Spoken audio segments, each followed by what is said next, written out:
இத பார்த்ததும் அப்படியே ஒரு நிமிஷம் என் மூச்சே நின்னு போச்சு. முதல்ல என் பேத்தி மித்ராவை பார்த்து இந்த விஷயத்த சொல்லணும், உடனே சொல்லணும். அவ ஆதிய கல்யாணம் பண்ணிக்கணும்னு எவ்வளவோ ஆசையோட இருக்கிறாளே. என் பேத்தி ரொம்ப பாவம். காலையில கல்யாணம். இப்ப இந்த போட்டோவை எடுத்துட்டு போய் மித்ரா கிட்ட காட்டி ஆதியும் பாரதியும் புருஷன் பொண்டாட்டின்னு சொன்னா அத மித்ரா எப்படி எடுத்துக்குவாளோன்னு தெரியலையே.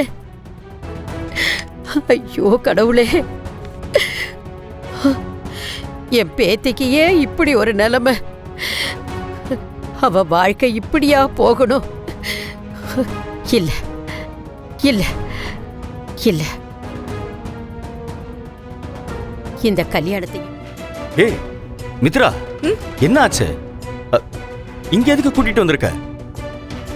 மித்ரா, எதுக்கு என்ன இங்க கூட்டிட்டு வந்திருக்க? என்ன விஷயம்?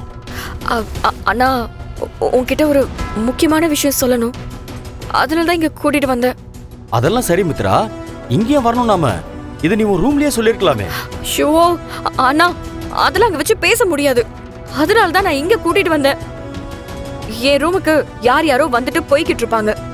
அப்படி என்ன முக்கியமான விஷயம் மித்ரா? நான் கொஞ்ச நாளா என்ன ஒருத்தர் ஃபாலோ பண்ணி டார்ச்சர் பண்ணிட்டு இருக்கான்னு சொன்னல. ஆமா, அதுக்கு இப்ப என்ன? அவன் என்ன மறுபடியும் ஏதாவது பிரச்சனை பண்றானா? அது வந்து அவன் பிரச்சனை பண்ணதுல இப்ப முக்கியம் இல்ல. அவன் யாருங்கிறது தான் இப்ப பெரிய பிரச்சனை. மித்ரா, உன்கிட்ட நான் நிறைய வாட்டி சொல்லியிருக்கேன், ஒரு விஷயத்த எதுக்காக இப்படி சுத்தி வளைச்சு பேசிட்டு இருக்க? நேரடியா விஷயத்துக்கு வா. நீ ஒவ்வொன்னா சொல்ல சொல்ல எனக்கு டென்ஷன் தான் ஆகுது. ஆனா இப்ப நான் உன்கிட்ட சொல்ல போற விஷயத்த கேட்டா உனக்கு நெஞ்சே வெடிச்சிரும். என்ன டார்ச்சர் பண்ணது வேற யாரும் இல்ல, பவானியோட பையன் ஆனந்த்.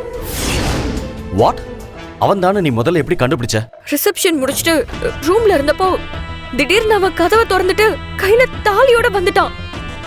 நான் கதவை தட்ட சத்தம் போட போனப்போ என்கிட்ட இருந்து தப்பிச்சு அவன் ஓடிட்டான். நானும் பின்னாடியே ஃபாலோ பண்ணேன். ஜென்ஸ் டாய்லெட்குள்ள போயிட்டான். அப்புறம் ஆளே காணோம். திடீர்னு பார்த்தா அங்க இருந்து ஆனந்த் வந்து அப்படி யாருமே இல்லைன்னு சொன்னான். என்னமோ தெரியல, எனக்கு ஏதோ அவன் மேல லைட்டா அப்புறம் தான் டவுட் வந்துச்சு. அதுக்கப்புறமா ஆனந்துக்கே தெரியாம அவன் ரூம் பக்கம் போய் அங்க என்ன நடக்குதுன்னு பார்த்தா அப்பதான் ஆனந்தா அந்த மாஸ்க் ஆசாமின்னு தெரிஞ்சது.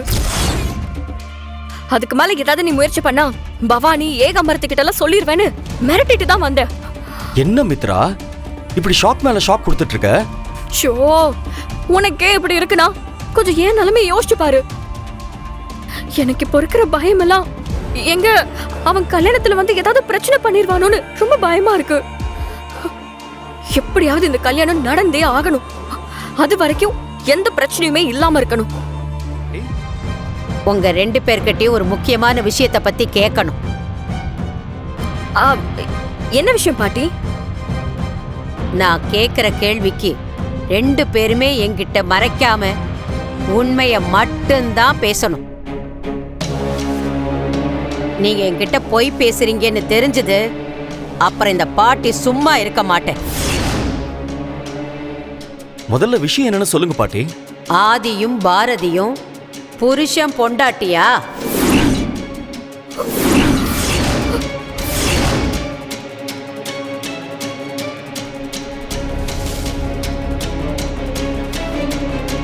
பாட்டி, என்ன பேசிட்டு இருக்கீங்க? உங்ககிட்ட யார் இப்படி எல்லாம் சொன்னது? அப்படிலாம் எதுவும் இல்ல பாட்டி. மித்ரா, நீ சொல்லு, பாரதியும் ஆதியும் புருஷன் பொண்டாட்டியா?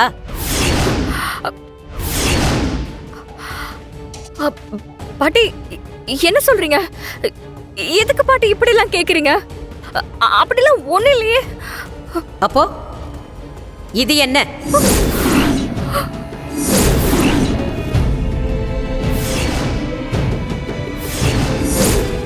எல்லாத்தையும் தெரிஞ்சுக்கிட்டு தான் நீங்க கல்யாணம் வரைக்கும் வந்திருக்கீங்களா?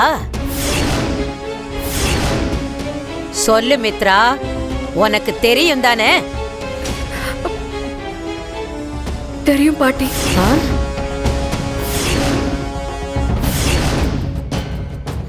தெரியுமா? அடி பாவி. அப்போ இவங்க 2 பேருக்கும் கல்யாணம் ஆன விஷயத்தை தெரிஞ்சுக்கிட்டு தான் ஆதியை நீ கல்யாணம் பண்ணிக்க போறியா? ஐயோ கடவுளே, இங்க என்னதான் நடக்குது? இந்த கன்றாவியெல்லாம் பார்க்கறதுக்கு தான் நான் லண்டன்ல இருந்து உங்க கல்யாணத்தை நடத்தி வைக்க இங்க வந்தனா? ஐயோ ஐயோ ஐயோ, எனக்கு ஒண்ணுமே புரியலையே. தலையெல்லாம் சுத்துது, கண்ணெல்லாம் இருட்டிக்கிட்டு வருது. பாட்டி, நான் சொல்றத. அம்மா, தாயே மகாலட்சுமி, ஆதியோட குழந்தைங்க தமிழும் அந்த ஆதித்யாவும் 2 பேரோட நிலைமையையும் நினைச்சு பாத்தீங்களா? அந்த குழந்தைங்க 2 பேரும் அப்பா இல்லாம அவங்க வாழ்க்கை பூரா கஷ்டப்படணுமா? அவங்க எல்லாரும் ஒரே குடும்பம் மித்ரா. நீ ஏன் மித்ரா அந்த அழகான குடும்பத்துக்குள்ள கல்லை எரியணும்னு பாக்குற? முதல்ல உனக்கு இந்த விஷயம் தெரியாது, சரி.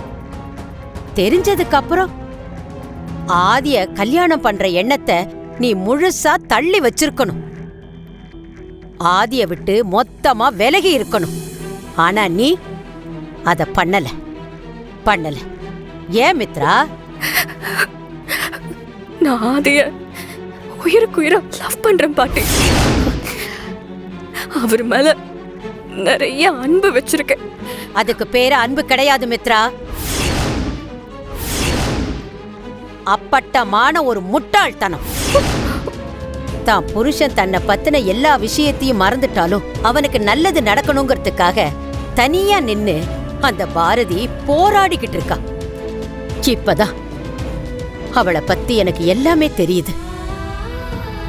குணத்திலையும் சரி, மனசாலையும் சரி, அவ ரொம்ப நல்லவ. அவ உங்க பேத்தி நல்லவ இல்லேன்னு சொல்றப்பெல்லாம் சீ சீ சீ சீ சீ, என் மண்டையில ஏறவே இல்லை. பாழா போன பாசம் என் கண்ணை மறைச்சிருச்சு. பாட்டி, பாட்டி, பாட்டி வேணா பாட்டி, விடு பாட்டி, வேணா பாட்டி, விடு ப்ளீஸ் பாட்டி, விடு, சொல்றத கேளு, வேணா பாட்டி, பாட்டி வேணா பாட்டி, பாட்டி.